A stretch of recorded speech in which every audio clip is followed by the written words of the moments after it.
ailleurs. Aller voir ailleurs, c'est de ça dont on aurait besoin. C'est ça qui nous ferait du bien. Voir ailleurs si la vie est plus douce, si la liberté est évidente, si le bonheur est plus facile, si la nature nous appelle, si nos besoins primaires d'être sociaux sont respectés, la communication, le rire, le contact, les discussions passionnées, l'amitié, les rencontres. Voir ailleurs si tout ça est possible. C'est ça qui nous ferait du bien.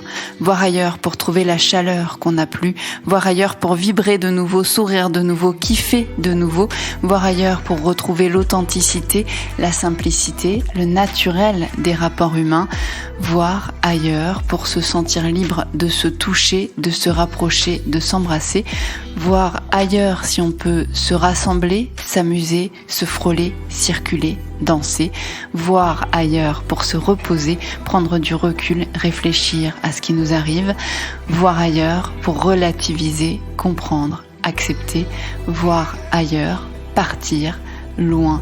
Vous ne l'avez pas eu, vous, ce sentiment, cette sensation que ce serait ça la solution, et puis cette amertume soudaine, implacable, la réalité, c'est que c'est impossible.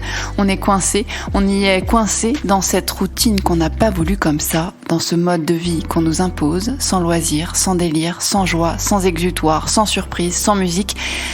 La musique est partie, c'est la petite musique qui est partie et les danseurs ne dansent plus, les étoiles ne brillent plus, on est dans le noir, les salles obscures ne l'ont jamais été à ce point.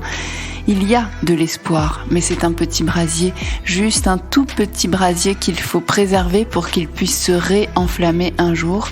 Mais l'urgence, là, c'est juste de le sauver, de le maintenir, d'éviter qu'il ne s'éteigne, et comprendre qu'ailleurs c'est pareil ou pire, qu'il n'y a pas d'ailleurs, qu'il n'y a pas d'ailleurs possible, que notre réalité c'est devenu ça, que oui, on n'est pas si mal, hormis la fadeur, hormis la solitude, hormis le manque d'humanité, hormis le mois de novembre qui approche.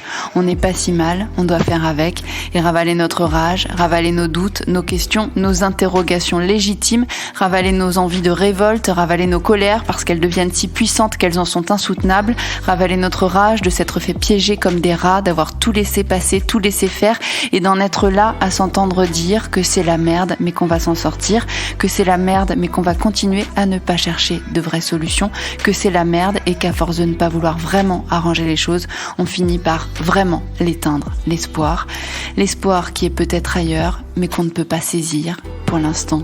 On ne peut pas aller voir ailleurs, alors on reste là, impuissant, confiné, enfermé, emmuré dans notre silence, à vouloir hurler à la mort comme des sauvages, mais bien emmuré dans le silence.